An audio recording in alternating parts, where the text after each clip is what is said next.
Olá, galera, tudo legal, tudo beleza? Vamos lá a mais um Rumo à Posse. Hoje eu estou trazendo a banca Zambini, certo? Bom, vamos falar um pouquinho sobre essa banca. É uma banca relativamente estranha, por quê? Primeiro, porque são poucas as questões de interpretação de textos. Por exemplo, eu vi provas com 15 questões, só 2 questões de interpretação de textos. Tanto é que eu nem coloquei aqui entre os assuntos mais cobrados, certo? Então, não vejo muitas questões de interpretação, e são questões bem simples, eu acho que você não precisa nem se preparar para elas. Basta você ler o texto com atenção e ler as alternativas com atenção, que você não tem como errar, amigo. Não tem como errar. Legal? Agora, vamos lá. Os assuntos que mais caem. Conjunções. Sempre, como sempre. São muitas questões de conjunções. Vi em provas até 2, 3 questões de emprego de conectores. E outra coisa, em todas as provas dessa banca Zambini, eu também vi questões de estilística. O que são estilísticas? Figuras. Figuras de linguagem, figuras de pensamento. Enfim, muitas questões de figuras. Então, é um assunto que você vai ter que estudar. Certo? Por exemplo, meu curso completo, né? Meu curso não está no corpo do curso, mas está entre os bônus que o aluno pode adquirir, né? Quando ele contrata, né, o meu curso completo, vai aparecer nos bônus a parte de figuras. Muita questão de sintaxe. O cara pede classificação de oração, função sintática de termos. Curioso isso, muita questão de sintaxe. Ortografia, eles cobram, tanto se a palavra conhece ou com Z, com G ou com J, regras de acentuação. Flexão nominal, gente. Eu vi questão de flexão nominal. Em pelo menos 2 ou 3 provas eu vi o aumentativo disso, qual é o plural daquilo. Aumentativo não, perdão, mas plural eu vi demais. Tá? Aqueles substantivos terminados em ão, cidadão, aí o cara coloca cidadãos, errado, cidadãos. Tá?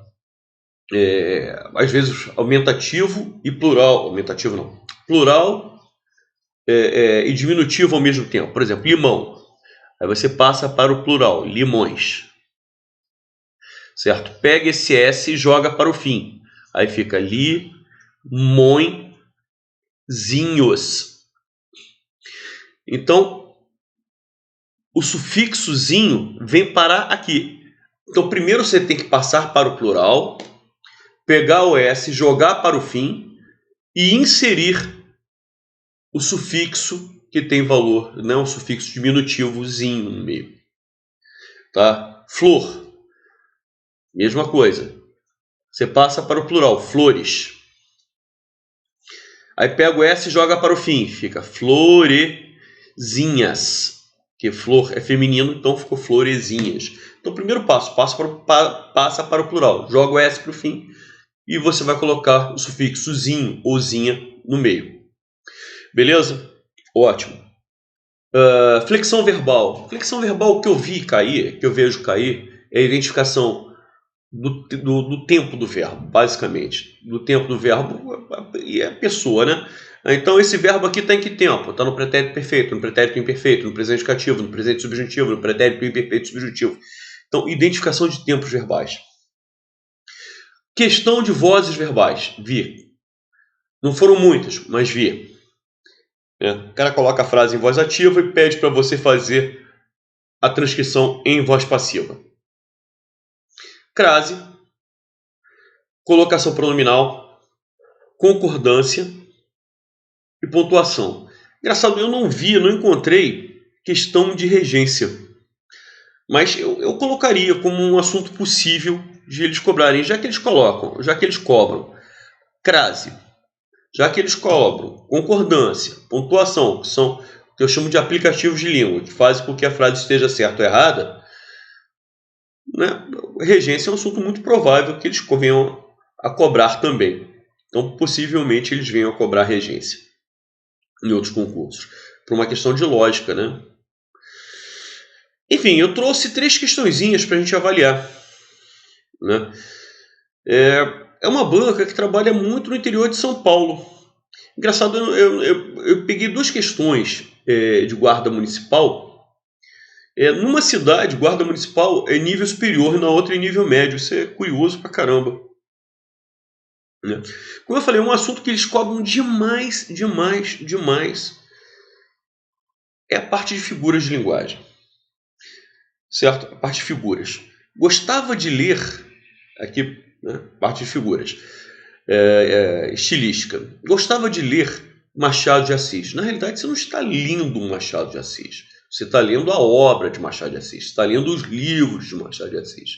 Então, a gente está substituindo a obra pelo autor. Isso é uma característica típica da metonímia, certo? Então, está substituindo a obra pelo autor. Tranquilo, pessoal? Maravilha. É essa a resposta. Tá? Relembrando aqui, o emprego das outras figuras. O que é eufemismo? O eufemismo é quando você abranda alguma informação. Em vez de você falar, fulano morreu, fulano foi dessa para uma melhor. A minha avó, por exemplo, curiosamente, não falava a palavra câncer. Falava que a pessoa tem doença ruim. Então, é uma forma de você abrandar determinados termos. Tá? Então, o Rosenthal não é gordo, digamos que ele esteja alguns quilinhos acima do peso. Então, toda vez que você coloca a coisa de uma forma mais branda, isso é eufemismo. Sinestesia. Sinestesia é quando há mistura das sensações. Então, por exemplo, vamos lá. Eu vi sons maravilhosos. Ou se você está vendo, som é uma coisa que vem pelo ouvido. Certo? Então, isso aí é o que chama de sinestesia, quando nós misturamos os nossos sentidos. Certo? Então, a nossa visão, né? Eu senti o cheiro da música. Eu senti o cheiro da música. Como é que você pode sentir o cheiro da música? Certo? Então, você misturou os sentidos. Isso é sinestesia. A catacrese é quando você não tem uma palavra adequada para determinada situação e você substitui. Por exemplo, a palavra embarcar vem de barco, certo? Só que passou a ser utilizado em outros campos semânticos, em outras situações. Por exemplo, você embarca hoje no avião. Você não tem avionizar. Então, você pegou por empréstimo uma palavra que era de outra família para aquela. Isso aí é catacrese. Tá? De outra situação. Né? Você enterrou uma faca na mesa. Pô, enterrar tem que ser na terra. Certo? Vem de terra. Mas, por analogia, você acaba utilizando uma palavra que seria de outro contexto naquele. E depois a palavra, lógico, ela ganha a sua vida própria. Beleza? Vamos lá. Na frase sabe-se que ele é rico, temos uma oração subordinada substantiva. Sabe-se isso. Substituir a oração inteira pela palavra isso, eu tenho uma oração subordinada substantiva. Bom, pessoal, aí fica sabe-se isso. Quem sabe, sabe alguma coisa. Isso seria objeto direto. Certo? Então eu tenho verbo transitivo direto mais o pronome ser. Verbo transitivo direto mais o pronome ser. Esse é pronome apassivador. Esse cara aqui, que seria objeto direto, se transforma automaticamente em sujeito. Tá? Se a frase fosse sabemos que ele é rico, sabemos isso é objeto direto, certo? Então a oração seria subordinada à substantiva, objetiva direta. Seria objetiva direta. Mas quando eu tenho o verbo transitivo direto mais o pronome ser, isso aqui caracteriza a voz passiva sintética, ou também chamada de voz passiva pronominal, justamente porque tem o pronome apassivador, se. E automaticamente esse termo que seria objeto direto se transforma em sujeito paciente. Mas é sujeito paciente. Se é sujeito paciente, esta oração é subordinada à substantiva subjetiva. Maravilha? É igual aquele caso, aluga-se vaga. Se eu passar para o plural, o certo é alugam-se vagas. Quem aluga alguma coisa. Vaga seria objeto direto. Seria. Mas eu tenho o verbo transitivo direto mais o pronome ser. Nós caracterizamos automaticamente a voz passiva sintética. Esse termo que seria objeto direto se transforma em sujeito. Quando vai para o plural, o verbo tem que acompanhar. Alugam-se vagas. Por fim, a terceira e última questão que eu trouxe para nós trabalharmos, olha lá. Ele pergunta pelo valor semântico da conjunção contudo. O sequenciamento de DNA e estudos genéticos reafirmam que o lobo cinzento é ancestral do cão doméstico Canis lupus familiaris. Existe até uma tese, né, que o lobo ele se afofinhou, digamos assim, ele ficou fofinho, para ele poder ficar próximo ao ser humano, para poder pegar os restos do ser humano, né? Para que o ser humano admitisse, suportasse a presença do animal próximo a ele. Então, foi uma atitude, né? Ele se afofinhou com essa intenção, com esse intuito. Curioso isso. Contudo, bom, vamos lá. Então, ele é ancestral do cão doméstico. Contudo, alguns aspectos desta afirmação têm sido questionados recentemente. Então, olha lá. Então, olha só a ideia de essa construção contudo, que é sinônimo de porém, mas, todavia. Ela é uma construção adversativa. Certo? Então, eles reafirmam que o lobo cinzento é ancestral? Sim, reafirmam. Mas olha só a ressalva. Olha a ideia de ressalva. Eles reafirmam isso? Reafirmam.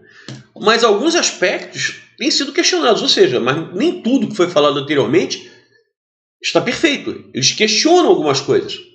Olha a ideia de ressalva, de adversidade, de oposição.